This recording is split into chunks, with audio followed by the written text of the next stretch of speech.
प्रश्न 12, निम्नलिखित संख्याओं को मानक रूप में लिखें। तो प्रश्न 12 का पहला है 24,20,000। तो इसको मानक रूप में लिखना है। तो मानक रूप में लिखने के लिए क्या करना होता है, दशमलव को पहला अंक के बाद लाना होता है, यानी 2 के बाद दशमलव को लाना है। तो इसको हम पहले लिख सकते हैं 242 गुना 10,000। देखिए 4 शून्य है 242 पे, तो 242 गुना 1 पे 4 शून्य यानी 10,000 लिख लेंगे इसको। अब हम क्या करेंगे, दशमलव को 2 के पहला अंक के बाद करना है, दशमलव को लाना है। तो उसके लिए क्या करेंगे, 242 को 100 से भागा देंगे। देखिए 242 को अगर 100 से भागा देंगे तो दशमलव जो है पहला अंक के बाद यानी यहाँ पे आ जाएगा, क्योंकि दशमलव को कहाँ लाना है, पहला अंक के बाद लाना है मानक रूप में करने के लिए। तो 242 को 100 से भाग देंगे। तो 100 से जब भाग दिए हैं तो 100 से गुना भी करना पड़ेगा, तभी बराबर होगा दोनों तरफ। देखिए 100 से भाग दिए हैं तो 100 से गुना करेंगे, तभी 100 से 100 कट जाएगा, 242 बचेगा सिर्फ। ठीक है, तो 100 से भाग दिए हैं इसको दशमलव में बदलने के लिए, तो 100 से गुना भी करेंगे, और गुना 10,000 है, इस तरह लिख लेंगे। अब देखिए जब 100 से भाग देंगे तो कितना आ जाएगा, 2.42। तो दशमलव को पहला अंक के बाद करने के लिए 100 से भाग दिए थे, क्योंकि यहाँ पे दशमलव लाना है, और पहला अंक के बाद 2 अंक है, जैसे 42 है, तो यहाँ पे दशमलव लाने के लिए क्या करना होगा, 1 पे 2 शून्य से भाग देंगे।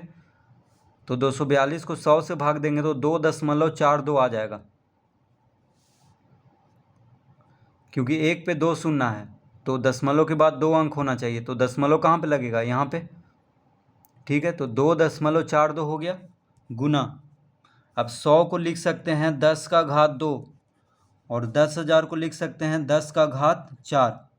तो 4 शून्य है तो 10 का घात 4 लिखेंगे, 2 शून्य है तो 10 का घात 2 लिखेंगे। अब हो जाएगा 2.42 गुना 10 का घात, अब गुना में घात को जोड़ देते हैं तो 4 और 2 6 हो जाएगा। तो इसका उत्तर आ गया 2.42 गुना 10 का घात 6। तो इस तरह से इसको मानक रूप में बदल देंगे। देखिए दशमलव को यहाँ पे लाना पड़ता है मानक रूप में बदलने के लिए, इसलिए 100 से भाग दिए थे 242 को।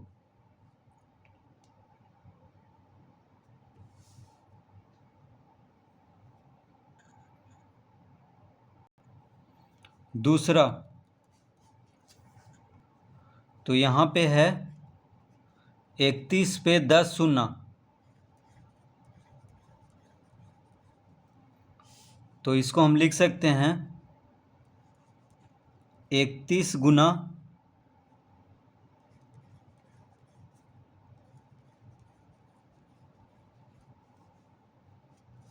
1 पे 10 शून्य, तो 31 पे 10 शून्य है, तो इसको हम लिख सकते हैं 31 गुना 1 पे 10 शून्य, यानी 1,000 करोड़। तो 31,000 करोड़ को हम लिख सकते हैं 31 गुना 1,000 करोड़, इस तरह लिख लेंगे। अब मानक रूप में बदलना है तो दशमलव को 3 के बाद करना होगा, यानी 31 को 10 से भाग देंगे, क्योंकि दशमलव को लाना है पहला अंक के बाद, यानी 3 के बाद दशमलव को लाना है। तो 31 को 10 से भाग देंगे तो 3.1 आ जाएगा, क्योंकि मानक रूप में करना है। तो जब 10 से भाग दिए हैं तो 10 से गुना भी करेंगे।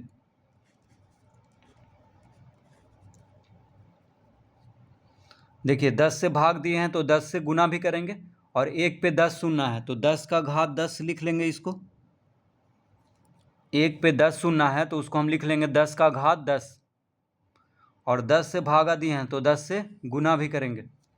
तो 31 को जब 10 से भाग देंगे तो आ जाएगा 3.1 गुना। अब ये 10 है तो 10 को हम लिख सकते हैं 10 का घात 1, और ये हो गया 10 का घात 10। इस तरह इसको लिख सकते हैं। तो 31 को 10 से भाग देने पे हो जाएगा 3.1, और 10 को लिख सकते हैं 10 का घात 1, और इधर है 10 का घात 10। तो ये हो गया 3.1 गुना 10 का घात 1 और 10 का घात 10 गुना में है, तो गुना में घात को जोड़ लेते हैं।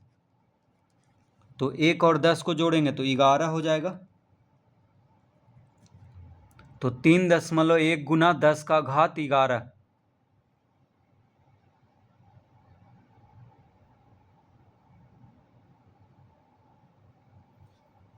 तो इसका मानक रूप आ गया 3.1 गुना 10 का घात 11।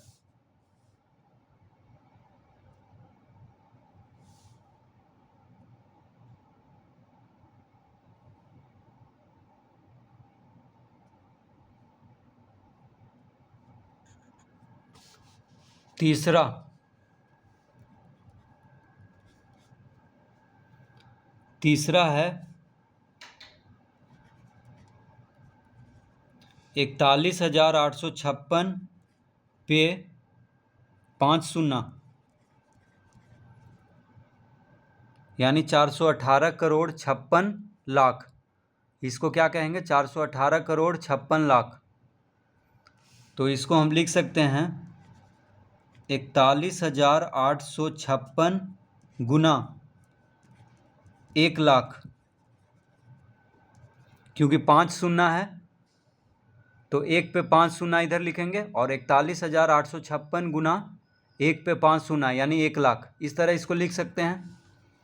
अब देखिए दशमलव में इसको बदलना है, तो यानी मानक रूप में लिखने के लिए दशमलव को यहाँ पे लाना है 4 के बाद, ठीक है।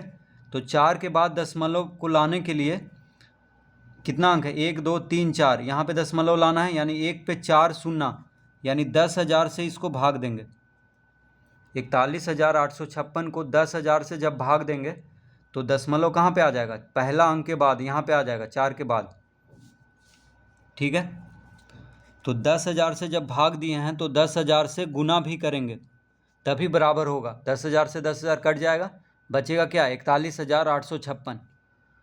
तो 41,856 को 10,000 से भाग देंगे, क्योंकि मानक रूप में करने के लिए दशमलव को पहला अंक के बाद करना होता है, यानी 4 के बाद दशमलव करना है। तो 4 के बाद करना है, यानी यहाँ पे कितना अंक है? 4 के बाद 4 अंक है, तो 1 पे 4 शून्य से भाग देंगे तो दशमलव आ जाएगा 4 के बाद यहाँ पे। तो जितना से भागा देंगे उतना ही से गुना भी करेंगे, और गुना कितना है? 1 लाख है। अब 41,856 को जब 10,000 से भाग देंगे तो 4.1856 आ जाएगा, गुना 10,000 है यानी 10 का घात 4, 1 लाख है यानी 10 का घात 5। तो 1 पे 4 शून्य है तो 10 का घात 4 लिखेंगे, 1 पे 5 शून्य है तो 10 का घात 5 लिखेंगे, ठीक है। अब देखिए 10,000 से इसको भाग दिए हैं, 1 पे 4 शून्य से भाग दिए हैं, तो दशमलव के बाद 4 अंक होना चाहिए, यहाँ पे दशमलव आ जाएगा, ठीक है। इसको भाग देंगे तो, और इसको लिख लेंगे 10 का घात 4, इसको लिख लेंगे 10 का घात 5। तो अभी इसका उत्तर हो जाएगा 4.1856 गुना 10 का घात। अब देखिए 10 का घात 4 गुना 10 का घात 5 है, तो गुना में घात को जोड़ लेते हैं, तो 4 और 5 को जोड़ेंगे तो 9 हो जाएगा, यानी इसका मानक रूप में इसका उत्तर आ गया 4.1856 गुना 10 का घात 9। तो इस तरह से इसको हल करेंगे।